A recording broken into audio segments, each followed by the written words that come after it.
दो चूहे फिर से बाहर आ गए हैं और गंद फैलाना शुरू कर दी है, चीज़ों को कुतरना शुरू कर दिया है। और ये दो चूहे हैं, एक तो यति नरसिंहानंद सरस्वती और दूसरा है सुरेश चम्हाड़के, जो अपने आप को पत्रकार कहता है। और ये तो खैर गोविंदा स्वामी के नाम से भी बहुत मशहूर हैं, तो अपने आप को पत्रकार कहते हैं मगर है नहीं। अब ये फिर से अपने बिलों से बाहर निकले हैं और देश की अखंडता और एकता को कुतरना शुरू कर दिया है। दिल्ली के बुराड़ी मैदान में एक धर्म संसद के नाम हिंदू महापंचायत का नाम देकर फिर से जहर फैलाना शुरू कर दिया है। नमस्कार, अस्सलाम वालेकुम, मेरा नाम है नदीम खान और आप देखना शुरू कर चुके हैं देसी बातें सिर्फ इंडियन पत्रिका पर। बड़े शर्म की बात है हमारी कानून व्यवस्था के लिए। दिल्ली के बुराड़ी मैदान पर हिंदू महापंचायत होती है, यहाँ पर भीड़ इकट्ठा की जाती है, उसको संबोधित किया जाता है, उसको उकसाया जाता है कि मुसलमानों को काट दो, हथियार उठा लो, जहर उगला जाता है। मगर दिल्ली पुलिस बस सिर्फ तमाशबीन बनकर तमाशा देखती है, कोई एफआईआर नहीं हो रही है। दिल्ली बुराड़ी मैदान पर जहर उगला गया। यति नरसिंहानंद सरस्वती फिर से, जो अभी हरिद्वार धर्म संसद में हेट स्पीच को लेकर जेल में बंद था, जमानत पर रिहा था, उसके बावजूद भी इसकी हिम्मत तो देखिए, ये फिर आता है क्योंकि इसको पता है जो इसका साथ दे रहे हैं वो इसके ऊपर पूरी तरीके से हाथ रखे हुए हैं, इसको कोई कुछ नहीं होगा, इसके आका का पूरा सपोर्ट है इनको। इसीलिए ये लोग इतनी हिम्मत होती है कि अब तो दिल्ली में आकर एक हिंदू महापंचायत करते हैं और मुसलमानों के नरसंहार की और उनको मारने की, उनके जो अधिकार है उनको छीनने की बातें करते हैं। और सिर्फ सारा जितना मंत्री दल है भाजपा का, जो मुसलमानों के हक की बात तो करता है, मगर ऐसी भीड़ जहां पर जहर उगलते हैं उनको पूरी खुली छूट देता है, जाओ जो कर सकते हो करो, क्योंकि इसी के बल पर तो हम चुनाव जीतते हैं। दिल्ली में बुराड़ी मैदान में चल रही हिंदू महापंचायत में भीड़ इकट्ठा हुई और उसको संबोधित करते हुए नरसिंहानंद सरस्वती ने क्या कहा है, इस वीडियो में देखें आप। उधर एक एक मुसलमान ने कसम खाई कि जिस दिन इस देश का निजाम हमारे हाथ में होगा हम इस मंदिर को तोड़ेंगे और दोबारा से मस्जिद बनाएंगे। हाँ, डबल केवल 2029 में भारत का प्रधानमंत्री मुसलमान होगा। बहुत लाइव हो गई दिन में। हाँ। केवल 2029 में। और अगर सरकार ने कोई बहुत बड़ी बाजीगरी दिखा दी तो 34 में हो जाएगा। और 34 में भी भगवान का बड़ा करम तुम पे हुआ तो 39 में हो जाएगा। इतने दूर हो तुम महाविनाश से। एक बार भारत का प्रधानमंत्री मुसलमान बना तो अगले 20 सालों में 50% तुम में से लोग अपना धर्म बदलेंगे। ये जितने मुसलमान हैं ना, ये अरब से नहीं आए, ये हमारे भाई बंधु थे। 40% हिंदुओं का कत्ल होगा। 10% हिंदू अपनी बहन बेटी मुसलमानों को देकर या तो रिफ्यूजी कैंपों में रहेंगे या विदेशों में रहेंगे। ये हिंदू का भविष्य है। और अगर इस भविष्य को बदलना चाहते हो तो मर्द बनो, मर्द बनो, मर्द बनो। और मर्द कौन होता है? जिसके हाथ में हथियार होता है वो मर्द होता है। नरसिंहानंद कहता है कि हिंदुओं से मुसलमानों के खिलाफ हथियार उठाने के लिए और उनको उकसाता है ताकि ये भीड़ उग्र हो और दिल्ली में फिर से दंगे हों और जगह जगह पर दंगा फसाद हो, ताकि ये अपनी नफरत की जो पाठशाला है उसी तरीके से चलाते रहें और गद्दियों पर इनके जो आका हैं वो बैठे रहें। यति ने कहा कि यदि आप भविष्य को बदलना चाहते हैं तो एक आदमी बनो, आदमी वो जो हाथ में हथियार उठाए हुए हो, जो मुसलमानों का नरसंहार कर दे, वगैरह वगैरह बहुत सारी जहरीली बातें इसने कहीं, आपने सुनी भी।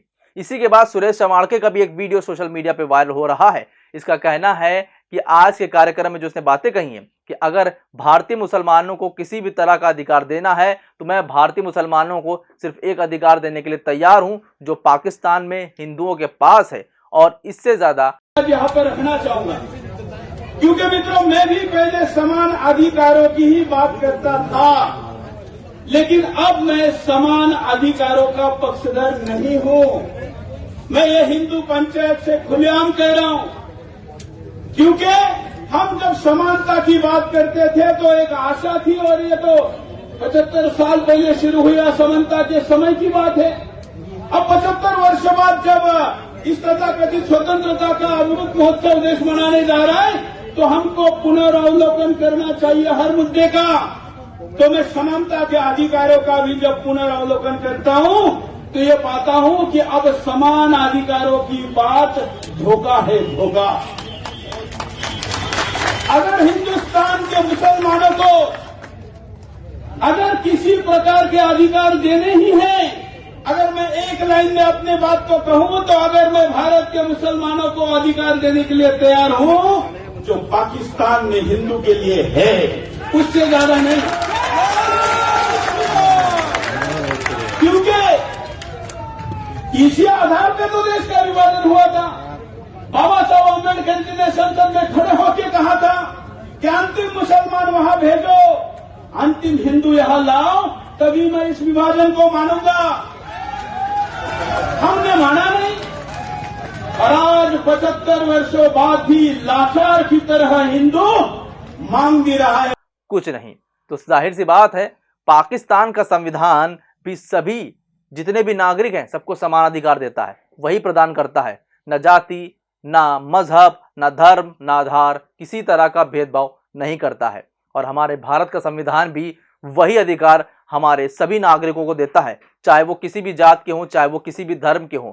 मगर ये नफरती चिंटू संविधान के बारे में क्या जाने। इन्होंने तो अंग्रेजों की गुलामी करी है, इन्होंने तो सिर्फ तलवे चाटे हैं। इनके आकाओं ने अंग्रेजों के खिलाफ जंग तो लड़ी नहीं है, अंग्रेजों के आगे घुटने टेक के उल्टा पेंशन ली है। तो इनको क्या पता कि संविधान किस चिड़िया का नाम है। इनका काम है सिर्फ नफरतें फैलाना। ये हथियार तैयार कर रहे हैं आपके बच्चों को, और उन बच्चों को इस्तेमाल कर रहे हैं। ये आपको सोचने की और समझने की ज़रूरत है। ऐसे बहुत सारे एग्जाम्पल पिछले कुछ दिनों में आए हैं, जब से हरिद्वार की धर्म संसद हुई थी, चाहे वो बुल्ली और सुल्ली डील्स का मामला हो, चाहे वो और भी ऐसे मामले हों जहां पर नफरती लोग तो अपने घर पे बैठ गए भाषण दे देकर, मगर कुर्बान कौन हुआ, हलाल कौन हुआ?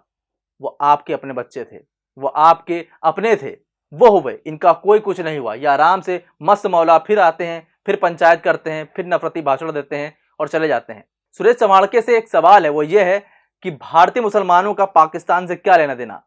जब बंटवारा हुआ था तो हमने हिंदुस्तान को चुना था। जिन्होंने बंटवारा किया था, जो पाकिस्तान चाहते थे, वो पाकिस्तान चले गए। हम भारत में रहना चाहते थे, हम भारत के हैं और भारत के ही रहेंगे। हमने जिन्ना को नहीं, महात्मा गांधी को चुना था। हम महात्मा गांधी को ही जानते हैं, हमने उन्हीं के बारे में पढ़ा था।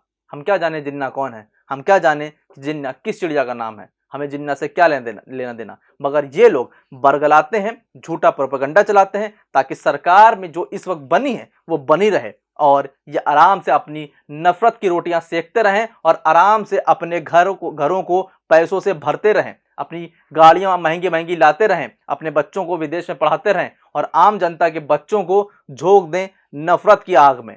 ये वही लोग हैं जो नफरत फैलाते हैं। पाकिस्तान से भारतीय मुसलमानों का न लेना देना कल था, न आज है, न आगे कभी होगा।